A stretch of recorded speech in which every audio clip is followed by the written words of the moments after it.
kitab yang berjudul Safinatun Najah. Maka kita lanjutkan dengan kitab fikih yang lebih lengkap. Sebenarnya sebelum kita muqaddimah Abdurrahman, ada kitab fikih Syafi'i yang lebih ringkas.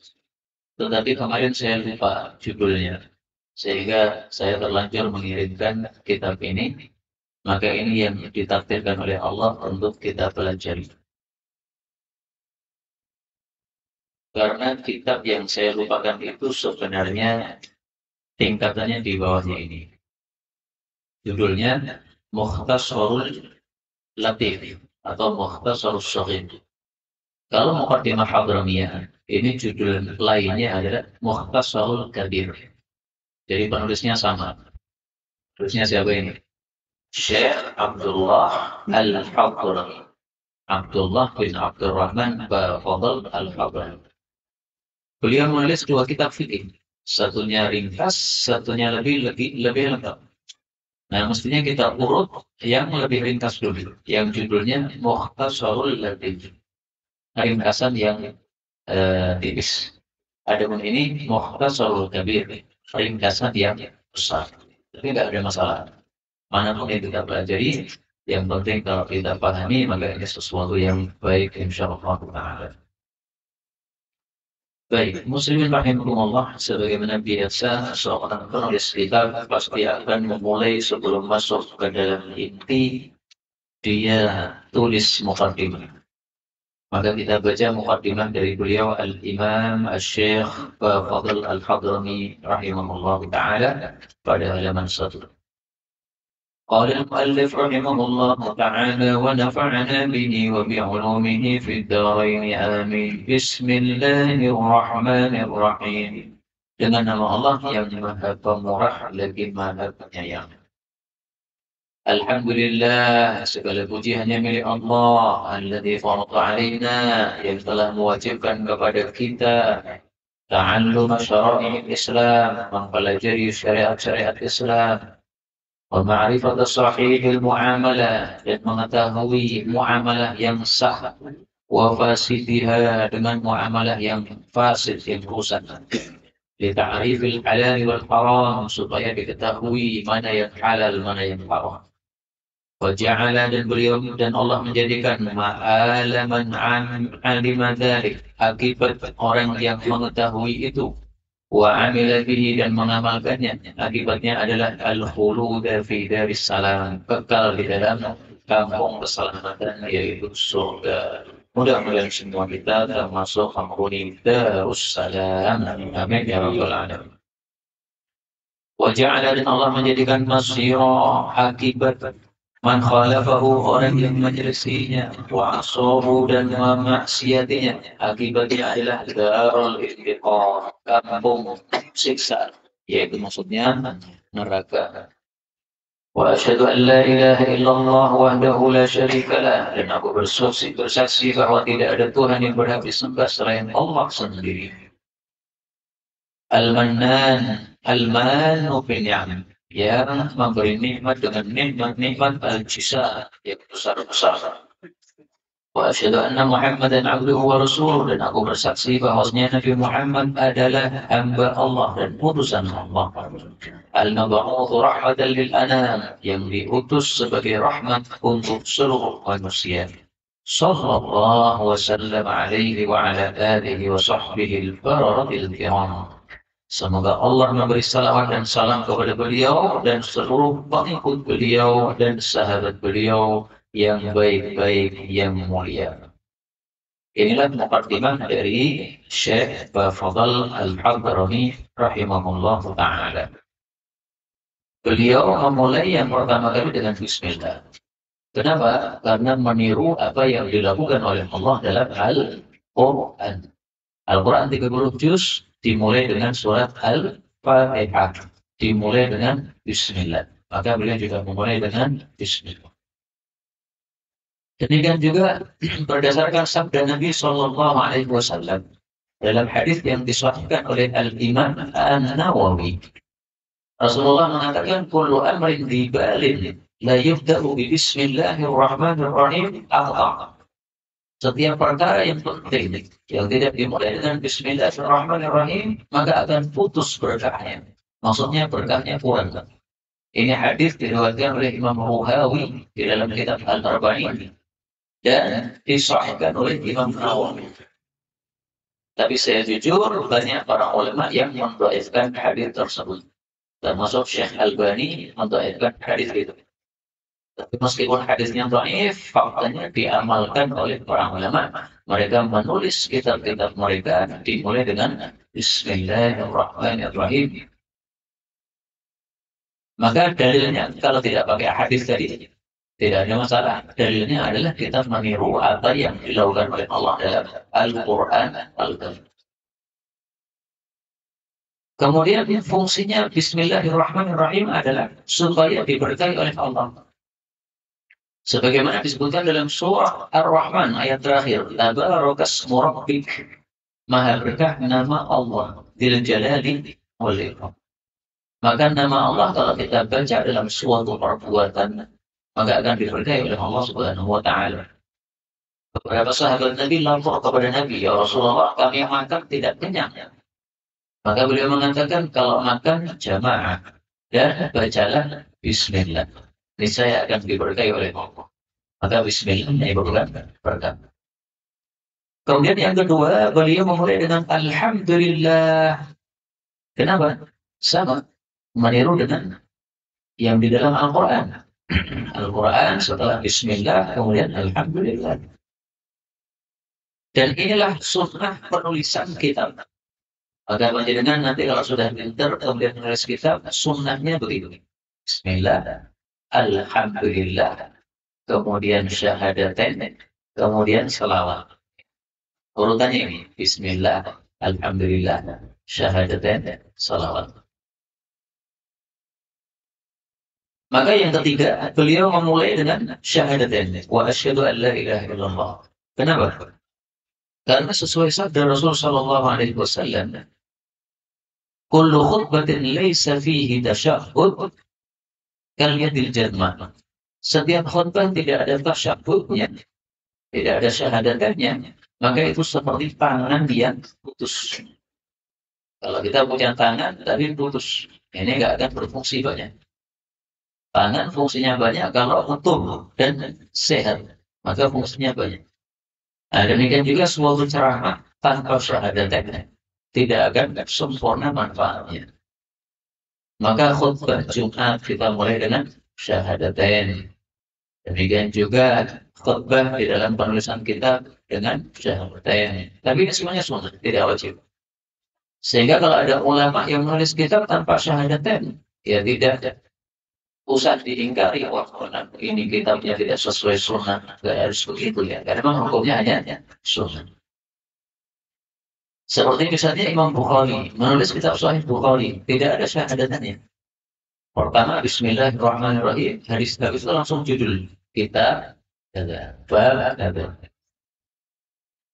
Kemudian yang keempat dimulai dengan selawat sallallahu alaihi wasallam. Kenapa? Rasulullah Shallallahu Alaihi Wasallam bersabda, suatu majelis yang tidak ada selawat padanya, maka orang-orang pergi darinya belum membaca selawat dalam majelis darinya, akan menjadi tirah, akan menjadi kerugian pada hari kiamat. Nah, maka supaya kita tidak rugi, maka ketika pengajian seperti ini, saya mengatakan Nabi Muhammad, kita menjawab Sallallahu Alaihi Wasallam. Nah, maka kita selesai dari majelis tidak rugi karena sudah membaca salawat meskipun hanya satu kali, minimal satu kali. Kemudian di sini disebutkan alihi wa sahbihi. Kata-kata alihi ini bisa diartikan keluarga Nabi, bisa diartikan pengikut Nabi. Maka kata-kata al ini terjemahnya ada terjemahan sempit, ada terjemahan luas. Saya lebih suka terjemahan yang luas, sehingga tadi saya artikan alihi, pengikut beliau. Kalau di terjemahan sini halaman 2 diartikan keluarga, dan ini tidak salah, karena memang Kata-kata al bisa diartikan keluarga. Nah, kenapa saya lebih suka mengartikan pengikut? Karena kalau kita artikan pengikut, berarti kita mendoakan orang yang lebih banyak. Semoga Allah beri selawat dan salam kepada seluruh kaum muslimin. Karena kaum muslimin inilah pengikutnya Nabi Muhammad SAW. Mendoakan orang banyak tentu saja lebih utama daripada mendoakan sedikit orang. Wallahu a'lam bishawab. Kaum muslimin rahimakumullah. Dalam Al-Quran kita temukan kata-kata al dengan makna pengikut. Yaitu kalam Allah, adkhilu ala fir'aun. Masukkanlah pengikut Fir'aun di dalam siksaan yang terdahsyat. Ini ala Fir'aun tidak bisa kita artikan keluarga Fir'aun. Karena keluarga Fir'aun ada yang muslim, ada yang kafir. Maka ala Fir'aun lebih dapat diartikan pengikut Fir'aun. Nah, di sini juga begitu, pengikut Nabi Muhammad SAW. Karena itu kata-kata Sahbi, sahabat-sahabat beliau, ini disebutkan secara khusus untuk memuliakan mereka. Sahabat-sahabat Nabi itu sudah pengikut Nabi. Bahkan itu pengikut nomor 1 Nabi SAW. Nah, kalau para sahabat sudah masuk pada alihi, kenapa disebutkan lagi? Untuk memuliakan. Seperti dalam Al-Quran, Allah mengatakan,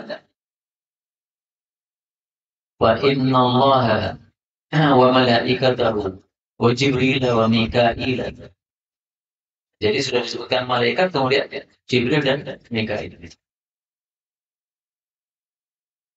Wa in tadhaharu alaihi fa inna allaha huwa maulahu wa jibril wa salihul mu'minin wal malaikatu ba'da dzalika dhahir.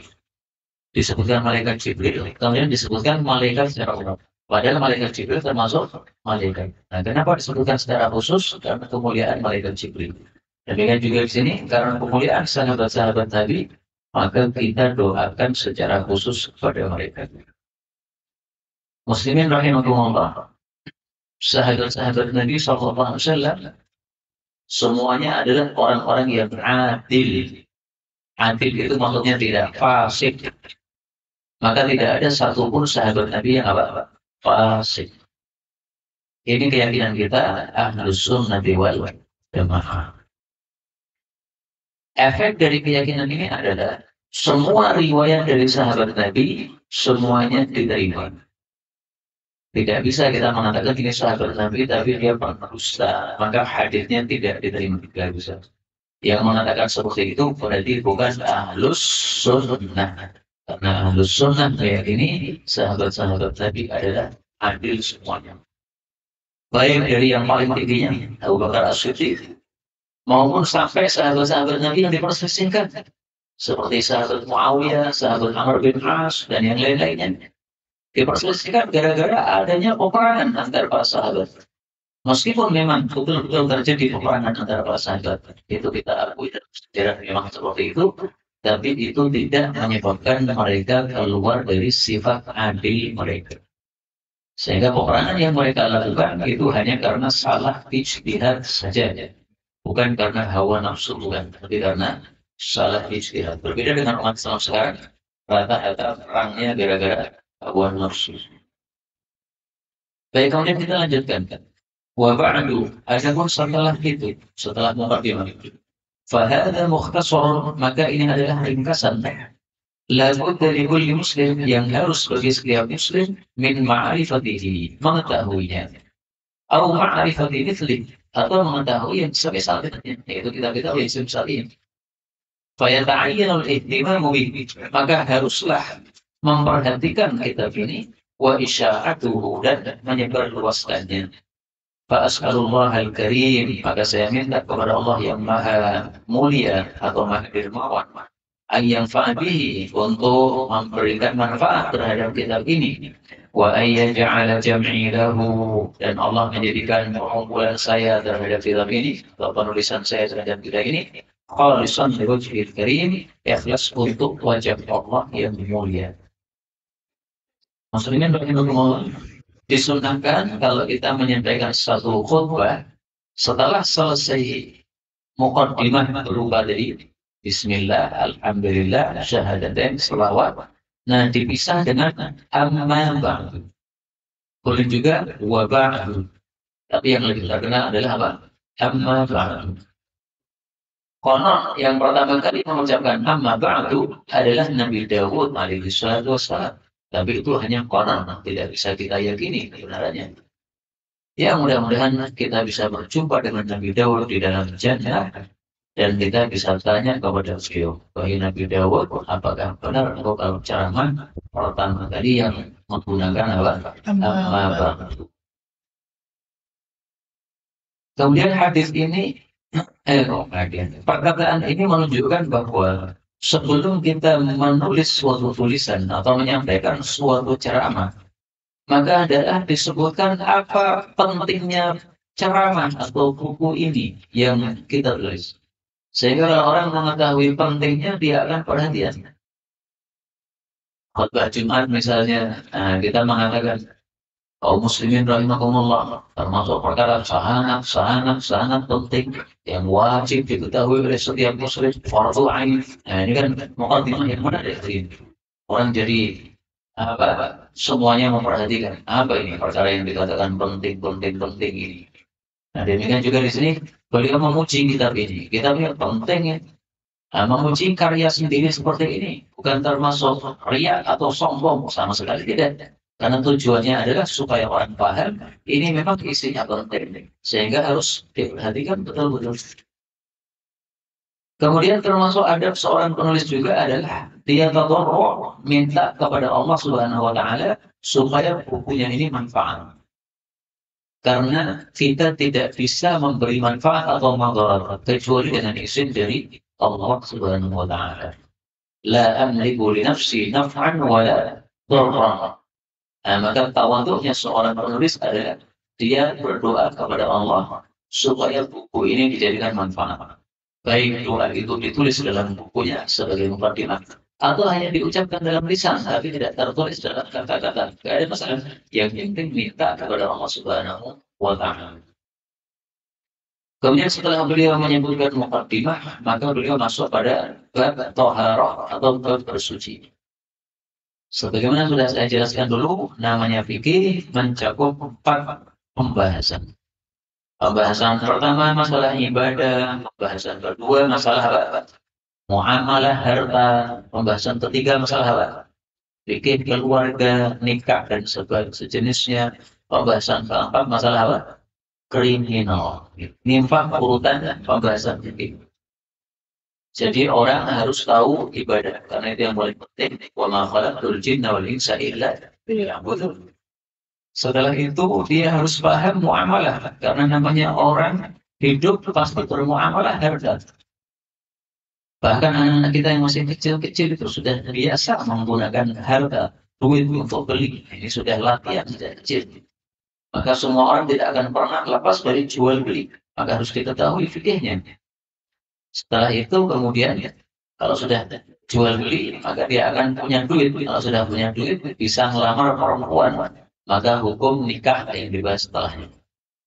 Kalau sudah nikah apalagi poligami, itu sering kali terjadi cekcok. Nah kalau cekcok kadang-kadang terjadi kriminal. Jotos istrinya sampai kelengker atau apa? Sesama istri saling bunuh-bunuhan seperti di masa sahabat Nabi. Ada seorang sahabat Nabi punya 2 istri, 2 istrinya perang, satunya sedang hamil, maka satunya dipentung dengan kayu kemah. Bayangkan Pak, kayu kemah dari besi, pentungnya pada temannya yang hamil tadi. Akhirnya dia mati dan janinnya dalam perut juga mati, gara-gara poligami. Maka ini urutannya sudah urut ya, ibadah, muamalah harta, yang sendiri duit nikah, ya nikah kadang-kadang terjadi cekcok kriminal. Urutannya seperti itu. Nah kitab ini Muqaddimah Hadramiyah karena hanya Muqaddimah, maka dia tidak membahas pembahasan fikih ini kecuali yang satu tok yang dibahas, muamalah apa ibadah saja. Sehingga bab muamalah tidak kita temukan di sini. Bab nikah tidak kita temukan di sini. Bab kriminal tidak kita temukan di sini. Mirip dengan Safinatun Najah kemarin. Sabahatun aja cuma masalah ibadah toh. Kemudian ditambahi sedikit oleh Al-Imam Nawawi Banten dengan tambahan yaitu masalah puasa.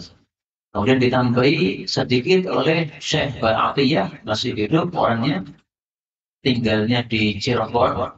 Ada pesantren namanya Jami'ah Imam Syafi'i, ditambahi dengan kitab haji.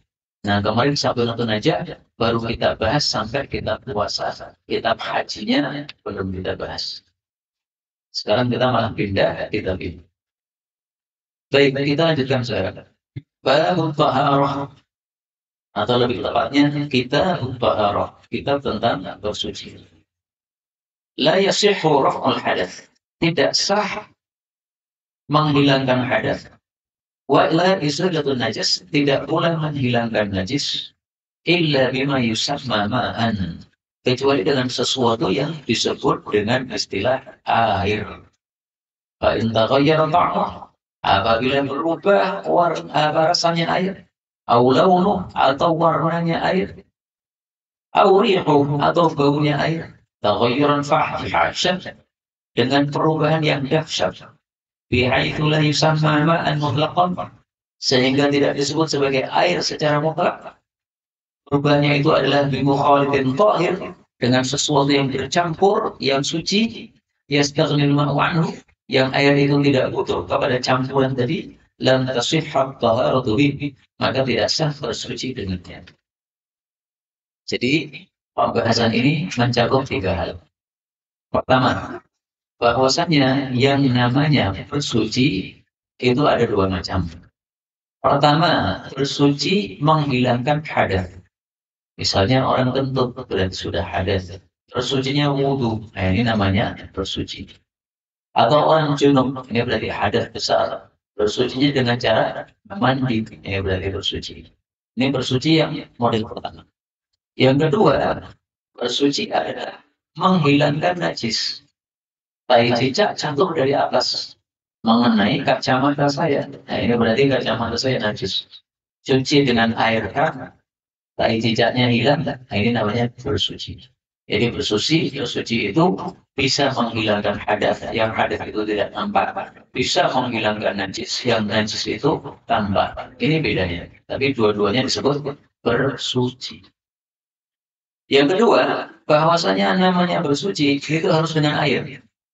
Baik bersuci macam pertama untuk menghilangkan hadas, maupun bersuci macam kedua, yaitu menghilangkan najis, sama harus pakai air. Bagaimana kalau tidak pakai air?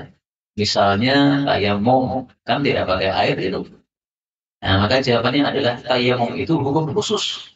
Ini bicara tentang hukum umum, hukum asal. Ada pun tayamum hukum yang tidak asal. Itu hanya kondisi tertentu. Apalagi dalam mazhab Syafi'i, tayamum itu tidak melenyapkan hadas. Dan terus tayamum fungsinya apa? Fungsinya supaya kita boleh sholat. Orang batal tidak boleh sholat. Supaya boleh sholat gimana? Supaya boleh sholat? Ya. Supaya boleh sholat tayamum kalau tidak ada air. Supaya boleh sholat maka tayamum kalau tidak ada air. Maka tayamum bukan menghilangkan hadas sama sekali. Buktinya, kalau ada orang yang belum mandi junub, kemudian tidak ada air, maka dia tayamum untuk sholat. Tapi ketika air datang, wajib hukumnya untuk mandi, karena dia masih hadas.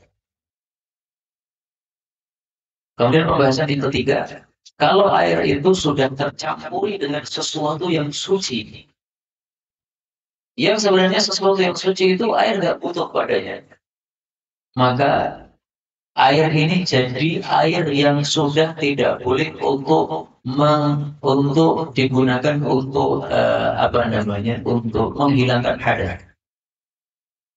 Misalnya, ini ada teh, berubah warnanya gara-gara apa? Teh yang dimasukkan padanya. Apakah air ini butuh kepada teh? Enggak. Buktinya air itu tidak harus dimasuki teh juga bisa diminum. Berarti teh itu sesuatu yang tidak dibutuhkan oleh air tersebut. Nah, maka ketika ditambahi teh, kemudian berubah warnanya, maka meskipun ini masih suci, tapi untuk bersuci tidak bisa. Apa maksudnya? Tidak sah untuk bersuci dengannya. Maksudnya tidak sah untuk bersuci yang pertama, yaitu bersuci menghilangkan hadas. Adapun bersuci model kedua, menghilangkan najis, masih sah. Ada teh sejak menempel di tangan saya. Saya bersihkan dengan air teh. Suci enggak? Suci. Maka air teh ini tidak sah untuk bersuci, hanya bersuci yang nomor satu, yaitu menghilangkan hadas. Air teh untuk wudhu, nggak bisa. Air teh untuk mandi junub, nggak bisa. Maka air yang bisa digunakan untuk bersuci adalah air yang mutlak. Mutlak itu adalah air yang disebut air tok. Kalau ada tambahan atau embel-embelnya, namanya bukan mutlak. Air teh, air kopi, air susu, air degan. Maka kalau kita pecah degan, kemudian kita belah, ada airnya. Itu wudhu gimana? Tidak sah. Itu kan air, ya kan air degan, bukan air. Kita gunakan untuk mandi junub karena nggak ada air. Maka kita pecah 10 degan. Kita dapat 1 ember. Untuk mandi junub nggak sah nih. Nah terus gimana? Nggak ada air. Ya sudah, degannya diminum. Alhamdulillah. Mandi junubnya nanti nunggu airnya datang. Sekarang nggak ada air, ya tayamum saja. Jelas nggak? Kemudian, wa diri perubahan yang secara takdir kataghayyuril hissi, seperti perubahan yang secara betul-betul atau terang-terangan. Falau waqa'a fihi ma'u wardin, maka seandainya jatuh pada air ma'u wardin, air dari wardin. Wardin itu adalah bunga, bunga mawar maksudnya. La raihata lahu, yang tidak ada baunya. Qudira mukhalifan lahu bi awsafis sifat. Maka dikira-kirakan dengan sesuatu yang bisa mengubah air dengan sifat yang sedang-sedang. Ini kalimat agak membingungkan. Maksudnya gimana? Nah, maksudnya gini. Seandainya air ini tercampur oleh sesuatu, tapi sesuatu ini tidak mengubah sifatnya air. Tetapi kalau dikira-kirakan sesuatu tersebut apabila mencapai tingkat tertentu akan mengubah air, maka berarti dianggap itu airnya sudah berubah. Mungkin supaya lebih jelas, harus dikasih gambar. Ada satu barang masuk ke dalam air, jeruk misalnya. Kita proses jeruk. Airnya setengah gelas, jeruknya setengah gelas. Kira-kira berubah nggak? Berubah. Nah itu karena jeruk itu berbeda dengan air. Airnya putih, jeruknya putih. Maka separuh-separuh berubah. Nah sekarang air kita campuri dengan air juga. Warnanya persis. Air kita campuri dengan degan. Airnya separuh gelas, degannya separuh gelas. Karena degannya ini, air degannya ini warnanya sama dengan air putih, maka ketika kita masukkan air degan ke air putih, tidak berubah. Nah, bagaimana hukumnya ini? 50% air putih, 50% air degan. Bolehkah untuk wudhu? Tidak boleh. Kenapa? Karena air degan itu kalau dikira-kirakan dengan jeruk, maka pasti akan berubah. Maka perubahan yang takdiri, yaitu perubahannya degan yang tidak tampak tadi, disamakan dengan perubahan yang tampak, yaitu perubahannya air gara-gara jeruk. Jadi maka 50% air putih, 50% air degan tidak bisa digunakan untuk wudhu. Meskipun airnya tampaknya tidak berubah, tampaknya saja.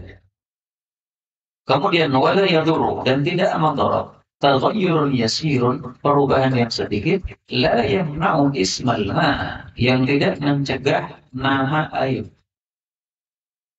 Maksudnya, kalau perubahannya hanya sedikit sekali, maka itu dimaafkan.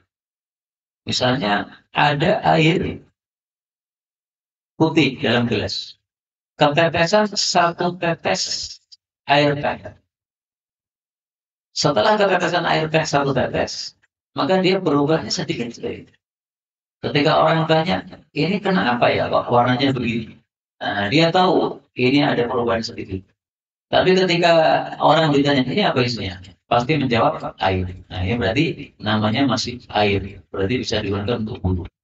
Tidak ada orang yang menyebutnya dengan nama air teh. Kenapa? Karena hanya kemasukan satu tetes.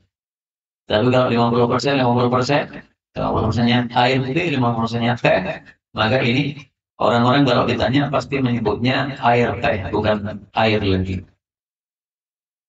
Kemudian wala yadurru taghayyurun bi muqsin. Tidaklah madarat perubahan air dengan sebab tinggal yang lama. Wa turabin, dan dengan sebab tanah. Wa tuhlubin, dan dengan sebab jamur. Atau apa istilahnya, lumut. Wa ma fi maqarrihi wa mamarrihi, dan apa yang ada pada tempatnya air atau tempat lewatnya air. Wala bimujawir, tidak pula dengan sesuatu yang hanya masuk ke dalam air tapi tidak bercampur. Ka'udin, seperti kayu, wa dhuhrin, dan minyak. Wala bimilhin ma'in, tidak pula yang bercampur dengan garam yang berasal dari air. Wala biwaraqin tanathar min syajar, tidak pula yang bercampur dengan daun yang berguguran dari pohon. Maksud kalimat ini adalah, kalau air berubah dengan salah satu dari yang disebutkan ini, maka perubahannya tidak mengubah posisi air. Tetap dia bisa digunakan untuk bersuci. Apa saja itu? Satu, berubahnya air gara-gara lama tidak dipakai. Misalnya antum simpan air di dalam satu truk, nyimpennya selama 1 bulan. Maka setelah antum buka, warnanya sudah kuning atau hijau. Ya. Gara-gara lama dimaafkan. Itu tidak mengubah air. Kenapa? Karena kalau orang ditanya, ini apa? Pasti menjawab air. Ya, berarti masih air. Maka ringkasnya gini, kalau dia itu berubah sehingga namanya pun berubah, berarti itu tidak boleh bersuci. Kalau dia berubah, tetapi namanya tidak berubah, berarti tetap bisa untuk bersuci. Ringkasnya begitu. Ini air, kalau ditanya, orang mengatakan air teh. Berarti namanya berubah. Sudah bukan air lagi, tapi teh. Kalau air dalam drum tadi, ketika dibuka, meskipun warnanya sudah coklat-coklat, ya, tetap saja disebut air. Karena perubahannya hanya gara-gara lama tidak terpakai. Atau berubah gara-gara tanah. Seperti air hujan turun ke bumi, kemudian kita lihat sungai kita warnanya jadi coklat. Boleh nggak untuk wudhu? Boleh. Karena berubahnya air sungai menjadi coklat gara-gara tanah. Nanti kalau tanahnya sudah mengendap, air sungainya akan jadi lagi. Berarti masih air ini. Kita ciduk dari apa? Dari sungai, kita tanya orang ini apa namanya? Pasti menjawab air. Nah, berarti dia masih air. Atau berubahnya karena lumut tadi. Sungainya jernih, tapi bawah-bawahnya ada lumutnya. Nah, biasanya yang dekat dengan lumut itu juga ikut berubah. Nah, maka perubahan tersebut dimaafkan. Atau ada barang yang masuk ke air, kayu misalnya. Kayu ini kalau masuk ke air, apakah bercampur dengan air? Tidak. Maka karena tidak bercampur dengan air, maka dimaafkan. Berbeda dengan teh, kalau teh dimasukkan dalam air, pasti campur. Kopi dimasukkan dalam air, pasti campur. Susu dimasukkan dalam air, pasti campur. Tapi kayu dimasukkan dalam air, tidak campur. Maka antum punya air, kemudian dimasak dengan kayu obat misalnya. Ya, kan ada obat-obatan dari kayu ini. Nah, setelah dimasak, tidak mengubah sifatnya. Sifatnya tetap putih, air tadi tidak bercampur dengan kayu tadi. Kayu tadi tidak bercampur dengan air tadi. Maka itu masih sah. Tapi kalau kayunya mengeluarkan zat-zat yang bercampur dengan air, akhirnya air tersebut berubah nama, maka juga tidak boleh digunakan untuk. Kemudian bercampur dengan minyak, sama juga. Minyak sama air itu permusuhan, tidak akan gabung. Satunya di atas, satunya di bawah. Yang di atas airnya, minyak. minyaknya gitu. Maka karena tidak bercampur seperti itu, dimaafkan. Nggak ada masalah digunakan untuk berwudu. Demikian juga kalau air campur dengan garam, tapi garamnya berasal dari air. Airnya lama-lama mengendap atau mengeras jadi garam. Nah, campur dengan air tidak mengubah. Kenapa tidak mengubah? Karena asalnya juga dari air. Sama dengan air, kita campuri es prongkol. Es prongkolnya lama-lama agak campur dengan air mengalir. Bisa digunakan untuk wudhu? Bisa. Karena es prongkol juga asalnya dari air. Hanya dia berubah bentuk sehingga disebut es prongkol. Tapi tidak mengubah airnya. Karena asalnya dari air. Kemudian air yang bercampur dengan dedaunan yang berguguran dari pohon dimaafkan. Kenapa dimaafkan? Karena daun berguguran dari pohon sesuatu yang tidak bisa kita hindari. Kita punya kolam, kemudian di atas kolam itu ada pohon. Menghindari gugurnya daun dari pohon susah. Maka sesuatu yang susah dimaafkan dalam Islam. Sama dengan semut masuk ke dalam teh. Apakah bangkainya semut yang masuk dalam teh menyebabkan tehnya jadi najis? Tidak. Kenapa tidak najis? Satu, karena semut tidak memiliki darah yang mengalir. Dua, karena itu susah. Susah tidak. Tikus itu di rumah kita sangat banyak. Sehingga kalau tikus minum pada satu wadah air kita, sisanya tikus. Jadi najis tidak? Tidak. Kenapa? Tikus itu susah dihidupi. Sehingga dimaafkan. Tai itu sebenarnya najis. Tapi kalau tai lalat, gimana? Tainya lalat. Ya, jadi lalat terbang-terbang, kemudian dia nemprok di baju kita, kemudian lek. Apakah menyebabkan jadi najis? Kemudian sholat kita batal? Tidak. Kenapa? Ini susah jadi lalat. Di mana-mana ada lalat. Makanya dimaafkan. Atau tainya apa itu nyamuk ya. Itu yang biasanya nempel di baju warna kuning-kuning itu apa itu, Pak? Tai nyamuk bukan itu? Tai nyamuk ya. Atau telur? Nggak tahu lah. Anggaplah itu tainya. Anggaplah. Maka itu dimaafkan. Kenapa? Susah. Demikian juga di sini. Ini karena susah dihindari, maka dimaafkan. Karena itu kalau kita sengaja daun-daun kita ambil, kita masukkan di air. Padahal sebenarnya pohonnya jauh. Ini kita punya kolam, tidak ada pohon di situ. 5 meter dari sana ada pohon. Tapi daun-daun yang gugur kita kumpulkan, kita masukkan di kolam. Akhirnya kolamnya berubah warnanya. Sehingga mengubah nama air tadi. Maka sudah tidak lagi kulit untuk bersuci. Kenapa? Jauhnya kita yang masukkan. Yang dimaafkan adalah kalau berguguran sendiri. Kenapa? Karena berguguran ini bukan dari usaha kita dan kita susah untuk menghindarinya. Mirip dengan lalat. Lalat kalau masuk dalam minuman kita, maka Nabi suruhkan supaya lalat dibenarkan. Terus habis itu lalatnya dibuat, kemudian minumannya boleh kita minum. Kalau mau boleh kita minum. Ini dengan syarat kalau lalatnya masuk sendiri, Pak. Tapi kalau kita kumpulkan 1000 lalat, habis itu kita ambles-ambleskan dalam minuman kita. Plus. Ini tidak boleh diminum. Makanya dulu ketika ada COVID itu, ada orang Kristen. Dia buat video tutorial untuk mengobati COVID dengan cara apa? Dengan cara pengobatan nabawi. Apa pengobatan nabawi? Cari lalat sebanyak-banyaknya. Kalau sudah dapat, celupkan dalam air minum. Diambles-ambleskan begitu. Kata dia ini sebagaimana sabda nabinya umat Islam, Nabi Muhammad SAW. Ini orang bodoh dan lebih bodoh dengan ini. Nabi itu mengajarkan kita untuk memasukkan lalat yang masuk sendiri. Tetapi kalau lalatnya dimasukkan ke dalam teh itu nggak ada dalilnya sama sekali. Ngawur ya begitu. Maka dia nggak paham agama dan membuat satu pengobatan yang tidak sesuai dengan naluri manusia yang selalu menghindari yang kotor-kotor seperti itu. Baik, inilah kaum muslim rahimani wa rahimakumullah tentang air-air yang boleh digunakan untuk bersuci dan air-air yang tidak boleh digunakan untuk bersuci.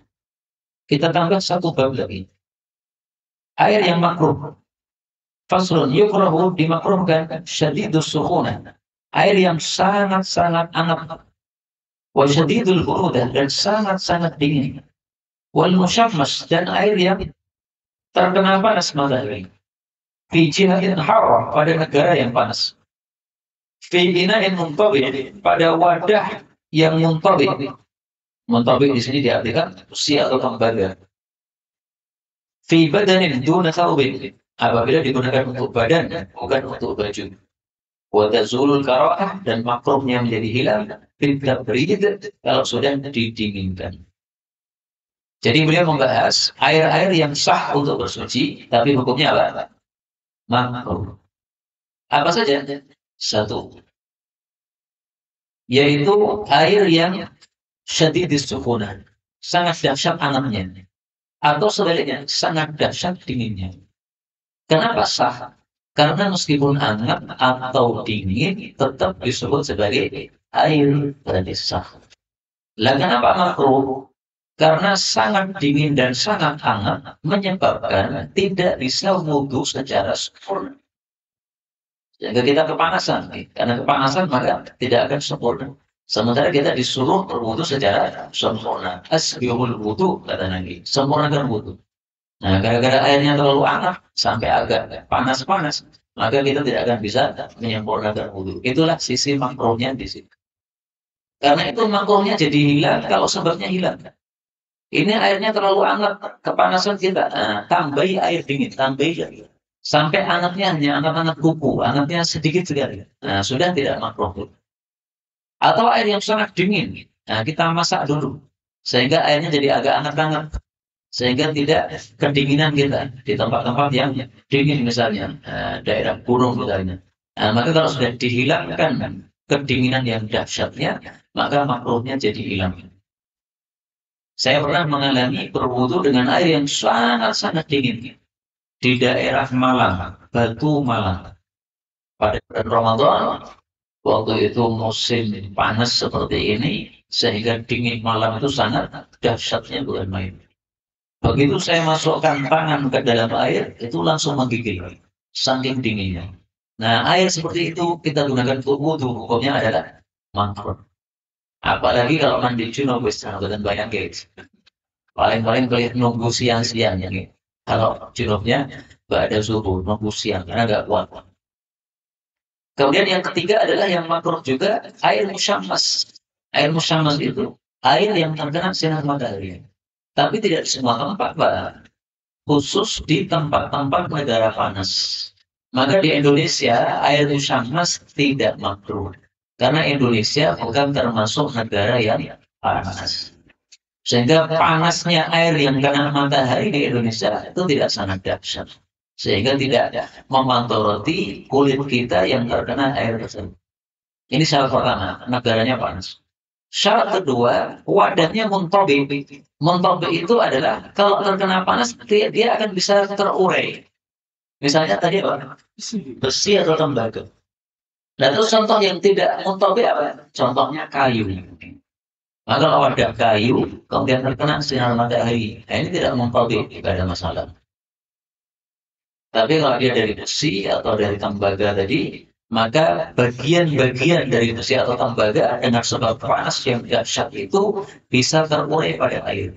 Nah, kalau nekat kita gunakan untuk wudhu, nanti memadharati diri kita sendiri. Sementara Rasulullah mengatakan la dharara wa la dirar. Jangan berbuat madarat dan jangan saling memadharati.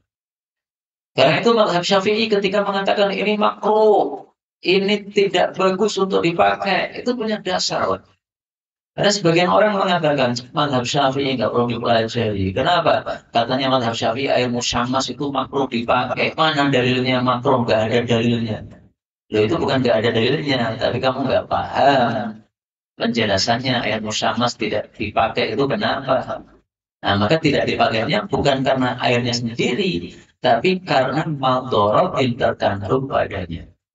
Maka tadi ya, kalau negaranya tidak panas, tidak ada masalah, karena nggak madharat. Kalau wadahnya kayu, tidak masalah. Kenapa? Tidak madharat. Kemudian syarat yang ketiga, fi badanin. Kalau makainya untuk badan kita, itu baru makruh. Tapi kalau digunakan untuk mencuci baju, tidak makruh.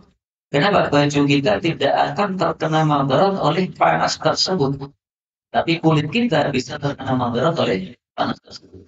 Tapi memang saya jujur, ulama mazhab Syafi'iyah pun juga beda pendapat. Sebagian ulama mengatakan air musyammas tidak makruh karena tidak ada dalil yang tegas menunjukkan kepadanya.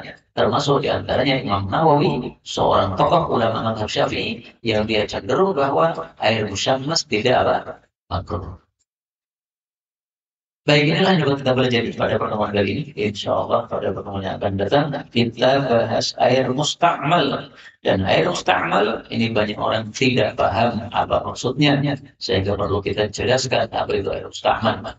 Saya pernah mendengar orang mengatakan air yang digunakan untuk cuci piring itu air musta'mal, tidak boleh untuk wudhu. Itu ngawur, itu nggak benar. Nah, air musta'mal insya Allah kita bahas pada pertemuan yang akan datang. Allah a'lam bishawab. Alhamdulillahirabbil alamin. Ya, alhamdulillah untuk sesi yang kedua masih ada waktu setengah jam. Sesi